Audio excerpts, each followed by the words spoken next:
Hey guys, Dannar Hetoshi here. I wanted to take a moment to tell you about Extra Life. Extra Life is a Children's Mercy Miracle Network Hospital's fundraising program within the gaming community. Participants fundraise year-round to pledge to game for 24 hours with one goal: to save and improve the lives of sick and injured kids. Funds raised stay local to help pediatric patients at 170 Children's Miracle Network hospitals across North America. Since 2008, Extra Life has raised more than $30 million for member hospitals. The movement, formed by gamers bonded by passion, is committed to saving and improving the lives of local kids. Your donation is tax deductible and will make miracles happen for families who desperately need them. The link in the description below will take you to my Extra Life fundraising page. Once there, you can click the donate button at the top of the page to make a safe and easy online donation. I need your help to reach my goal for the kids. Thank you so much for supporting my efforts. I actually think that his performance has been outstanding this split, and the only reason he can't break higher into the mid lane tier list is because Bjergsen and Jensen have such a stranglehold on this lane. I just think that the versatility that he brings puts him way over the top here, above Pobelter. I love Pobelter so much, and he's been in the scene for so long, and he was a child prodigy almost at League of Legends. But I definitely am going to say this for the Aurelian Soul bans, the Vel'Koz bans, and even the standard performance from him in lane now.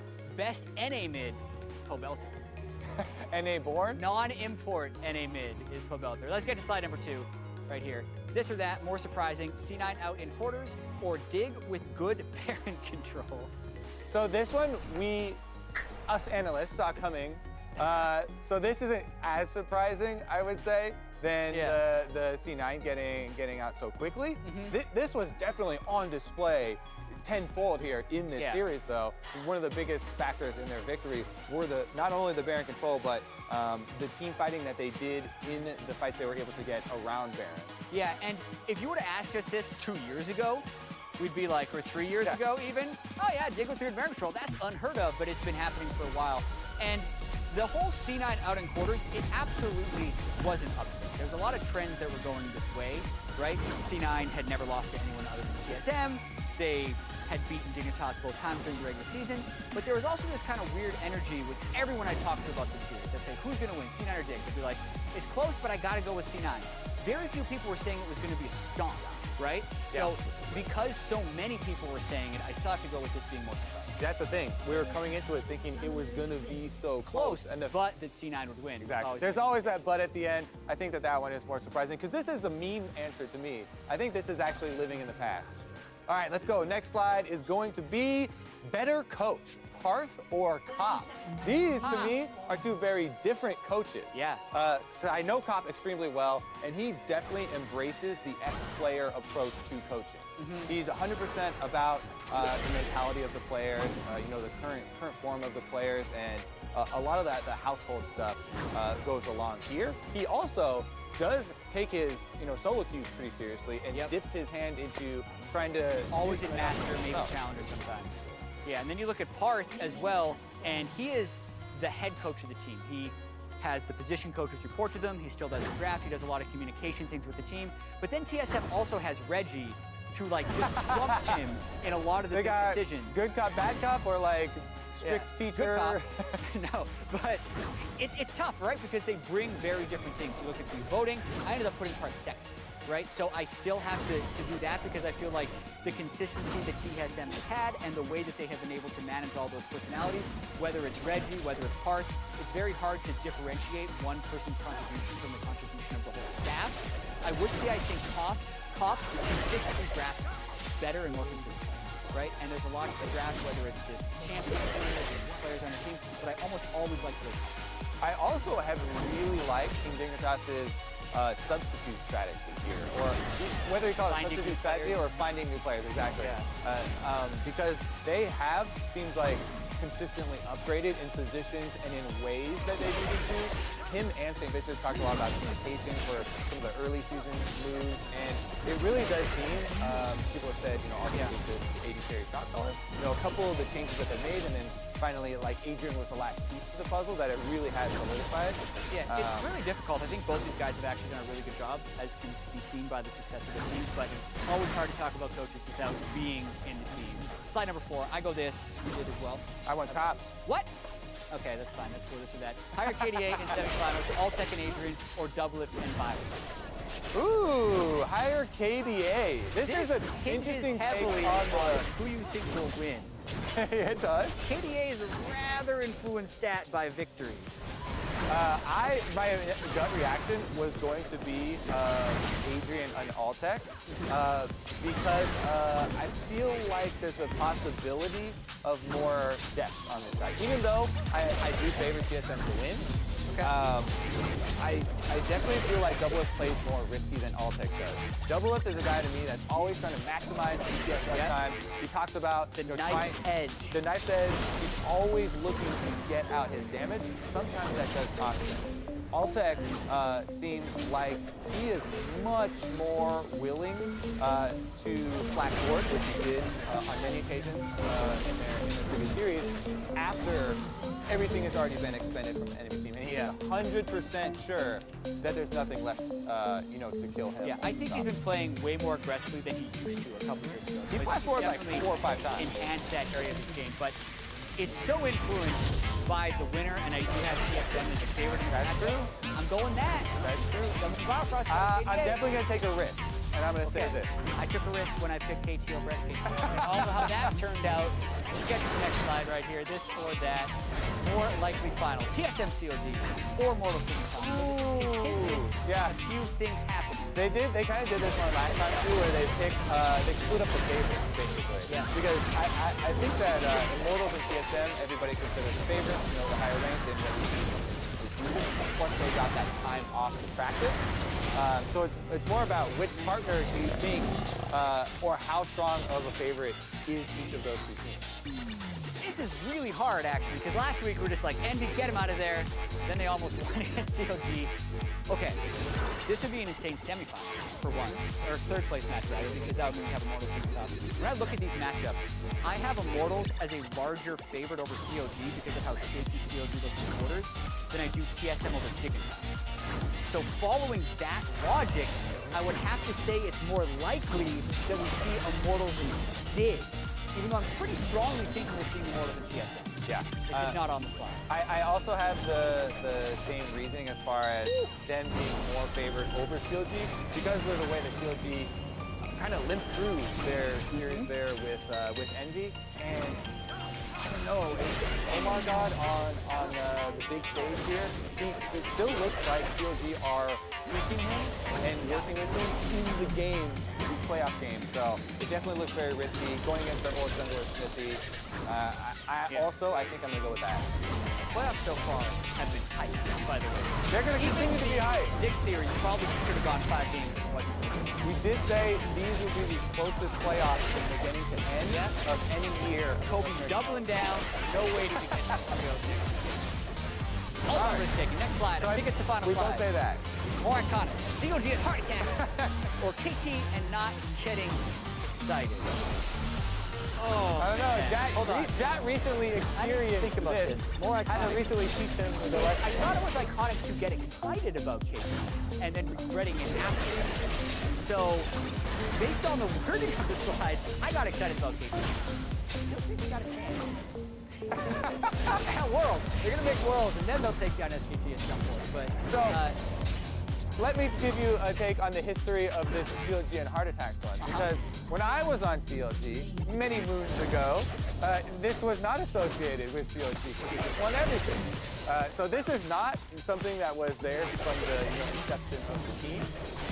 And I would have to say that this is more excited, also because I recently benefited from not getting excited about KT. Yeah, this is more iconic.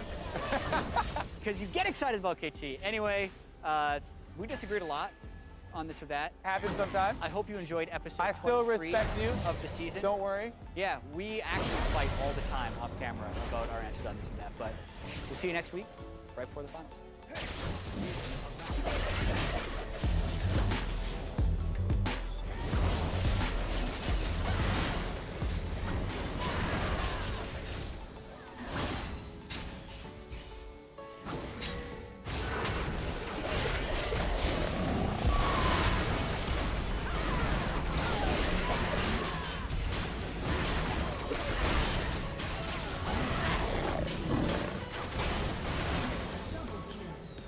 Oh, man. An ally has been slain. Enemy double kill.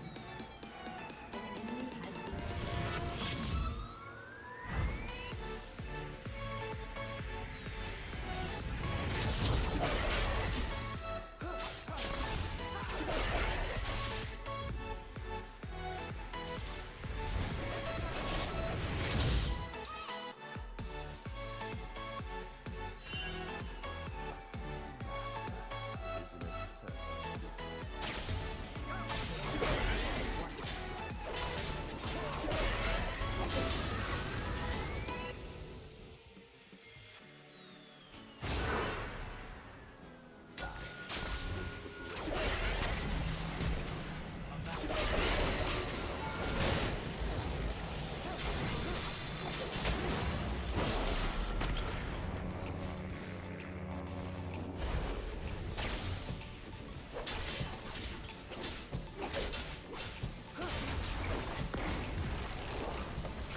I